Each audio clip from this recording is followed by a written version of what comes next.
भारत का सबसे बड़ा दुर्भाग्य ये है कि भारत की राजनीतिक पार्टियां सत्ता के लिए कुछ भी कर सकती हैं और हम और आप इस चीज़ को समझ नहीं पाते हैं कि उस सत्ता के लिए ही सारा खेल खेला जा रहा है। भारत में राजनीतिक पार्टियां जिस वायदे के साथ चुनकर दिल्ली तक पहुंचती हैं या किसी भी राज्य के राजधानी तक पहुंचती हैं, वो वायदे सेकेंडरी हो जाते हैं, लेकिन प्राइमरी ये हो जाता है कि अगले 5 साल तक कौन सा ऐसा काम किया जाए कि अगला 5 साल सुनिश्चित कर लिया जाए। ये भारत का दुर्भाग्य है। नमस्कार, मैं आदित्य सिंह और आप देख रहे हैं newsbeast360.com खबरें अलग अंदाज में।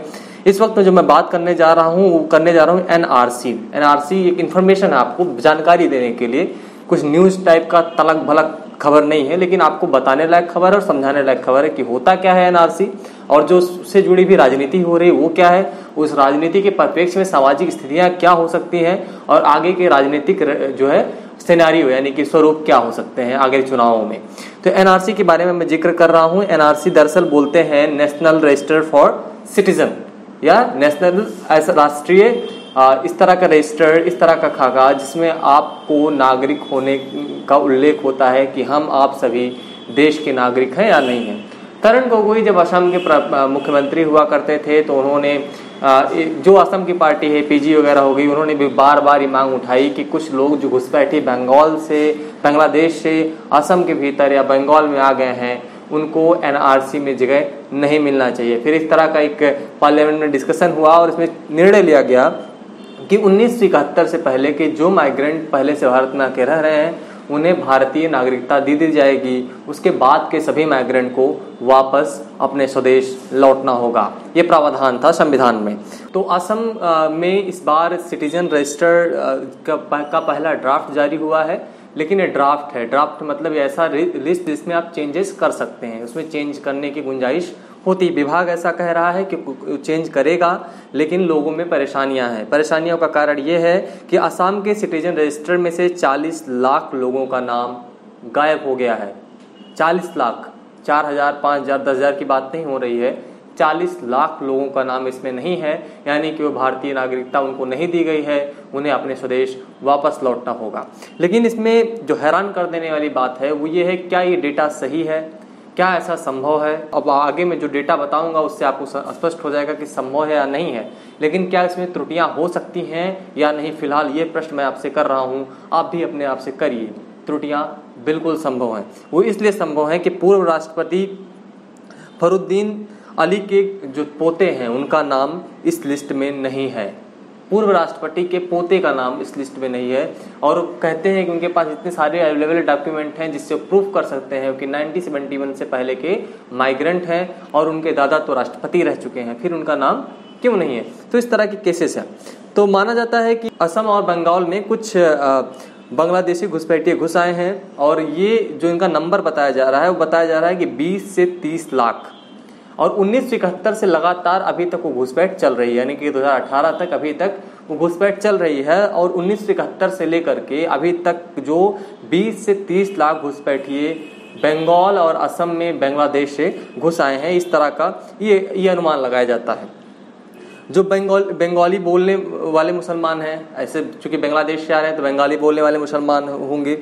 और इसके अलावा जो इसमें खास चीज़ है कि जिनको निकाला जाना चाहिए, ऐसा माना जाता है कि जो है उनको निकाल के बाहर भेजना चाहिए, उनके स्वदेश भेजना चाहिए। तो इसमें 2 दलीलें दी जाती हैं क्यों निकाला जाना चाहिए। पहली दलील जो दी जाती है कि असम में मुसलमानों की संख्या बढ़ रही है। ये दलील राइट विंग फंडामेंटलिस्ट या राइट विंग आइडियोलॉजी को मानने वाले लोग देते हैं। वहीं पर इधर ही से एक और दलील आती है सामने निकल के कि बंगाली भाषा को बोलने वाले की संख्या ज़्यादा बढ़ रही है। तो इसमें क्या समस्या है, समस्या हो या ना हो, ये दोनों समस्याएं नहीं हो सकती हैं। हमारे यहाँ डेंसिटी ऑफ पॉपुलेशन ज़्यादा ना हो इसलिए निकाला जाना चाहिए, ये एक तर्क समझ में आता है। लेकिन जो ये दोनों तर्क दिए जा रहे हैं इसमें आपको राजनीति दिख जानी चाहिए। वो राजनीति क्या है, मुसलमानों के नाम पर और असमी स्पीकिंग के नाम पर पोलराइज करने की राजनीति। तो राजनीतिक गलियारों से ऐसी दलीलें क्यों आती हैं जब इससे स्पष्ट एक दलील है कि हमारे यहाँ डेंसिटी ऑफ पॉपुलेशन ज़्यादा है और ज़्यादा होने की संभावना है, इसलिए हम आपको नहीं रख सकते। इस दलील को छोड़कर ये वाली दलील क्यों दी जाती है, इसमें राजनीति है। आगे चलते हैं। असम में मुसलमानों की बढ़ती आबादी इसका सबसे एक और कारण है। मैं आपको बता दूं कि एक सेंसस का अगर उठाया जाए तो 2001 से लेकर 2011 तक का जो अभी तक दोनों सेंसस की कंपैरिजन किया जाए तो 30% मुस्लिम आबादी भारत में बढ़ी, असम में बढ़ी है, जो भारत में सबसे ज्यादा है। ये हैरान कर देने वाला डेटा है कि असम में 30% of population has increased in the Muslim community which is the largest number in the country. मतलब देश में सबसे ज्यादा अगर मुसलमानों की संख्या बढ़ी है तो असम में बढ़ी हो 30% है, जो कम नहीं होता। जबकि हिंदुओं की आबादी इसी पीरियड में, इसी सेंसस की अगर बात की जाए 2001 से लेकर 11 तक, हिंदुओं की आबादी वहां पर 11% बढ़ी है। 11% हिंदुओं की आबादी बढ़ी है और 30% इनकी। तो ये बहुत बड़ा हैरान कर देने वाला डेटा है। इसलिए नहीं कि मुसलमान हैं, इसलिए कि इतने मुसलमान तो पैदा ही नहीं हो सकते जो हमारे पॉपुलेशन है उसके अकॉर्डिंग, यानी कि वो सारे माइग्रेंट हैं, यानी कि वहां से घुसपैठी हैं, जहां पर आके घुस गए हैं।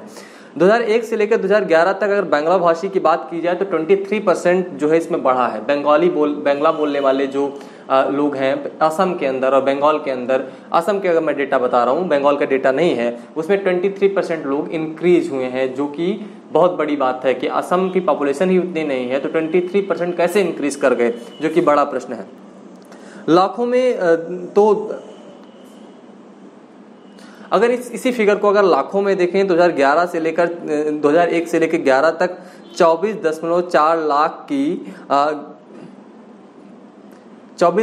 लाख की आबादी बढ़ी है। यानी कि ये आबादी कौन है, और ये सभी आबादी मुस्लिमों की बढ़ी है।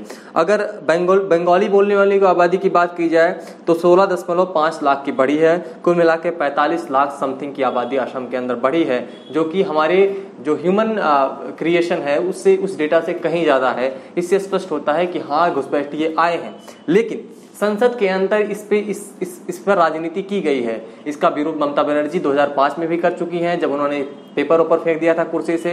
इसका विरोध भारतीय जनता पार्टी आज कर रही है, कांग्रेस पहले कर चुकी है, एपीजी करती आई है, तरंग गोगोई ने बयान भी जारी किया है कि उन्हीं का इनिशिएटिव है ये सब। तो इस तरह की राजनीति हो रही है। लेकिन प्रश्न ये है कि अगर ममता बनर्जी 2005 में इस माइग्रेशन के खिलाफ कागज फेंक सकती हैं तो आज उनके सपोर्ट में क्यों खड़ी? वो दो तर्क दे रही हैं। दो तर्क ये दे रही हैं कि असम में अस्मिता का सवाल, यानी कि असम में जो असमीज हैं उनकी अस्मिता का सवाल, कि आप बंगाली बोलने वालों को जो है अलग तरह से ट्रीट किया जा रहा है, भारत में उनको जगह नहीं दी जा रही, इस तरह के तर्क दे रही। वही ममता बनर्जी जो इसी के खिलाफ 2005 में संसद में बोल रही थी, पेपर फेंक रही थी, जब यूपीए की सरकार थी और वो रेल मंत्री हुआ करती थी। तृणमूल कांग्रेस की राष्ट्रीय अध्यक्ष है ममता बनर्जी को, आप तो जानते ही हैं कि बंगाल की, वो पश्चिम बंगाल की मुख्यमंत्री हैं। 26%, इसमें कारण क्या है, क्यों ऐसा वो बोल रही हैं? क्योंकि 26% जो पॉपुलेशन है बंगाल की मुस्लिम है, 26% पॉपुलेशन मुस्लिम है। ये 26% जब से कम्युनिज्म का, लेफ्टिज्म का वहां पर जो ग्रिप है वो कमजोर हुआ है, तो बीजेपी उनके पास ऑप्शन नहीं है, कांग्रेस बीच में आ जाती है। तो ये सभी लोगों को कॉन्फिडेंस में लेने के लिए ये 26% के लिए ममता बनर्जी इस तरह का काम कर रही हैं। इससे ऐसा लग रहा है, ऐसा अनुमान लगाया जाता है विशेषज्ञों का, कि ये 26% जो मुस्लिम आबादी है ये ममता बनर्जी के पीछे कहीं ना कहीं खड़े दिखाई दे रहे हैं। तो पोलराइज करने की कोशिश हो रही है कि 26% मुस्लिम आबादी को किस तरह से पोलराइज करके अपने पक्ष में लिया जाए, फिर तो चुनाव अपने हाथ में आ ही जाएगा। भारतीय जनता पार्टी इस प्रयास में है कि पोलराइजेशन रुके, और जो अनएथिकल वोट है, जो कि डेमोक्रेसी की एथिक्स में नहीं है कि आप अगर सिटीजन नहीं तो वोट नहीं कर सकते, वो वोटर लिस्ट में उनका नाम शामिल ना हो, इससे पहले एनआरसी का डेटा जारी करना जरूरी था। तो भारतीय जनता पार्टी की सरकार यहाँ पर अगर एनआरसी डिपार्टमेंट यहाँ पर कोई एक्शन ले रहा तो उसका क्रिटिसिज्म यहाँ नहीं होना चाहिए एटलीस्ट। लेकिन प्रश्न ये है कि क्यों पोलराइजेशन हो रहा है? तो पोलराइजेशन का दौर है। वही ममता बनर्जी जो इसका विरोध करती थी इसके पक्ष में खड़ी हुई हैं। तो ये राजनीति है, राजनीति आप समझिए। अगर ये वीडियो आपको पसंद आया हो तो हमारे यूट्यूब चैनल को जरूर सब्सक्राइब करें। अगर ये वीडियो हमारे फेसबुक पेज पे देख रहे हैं तो पेज को लाइक करें। धन्यवाद।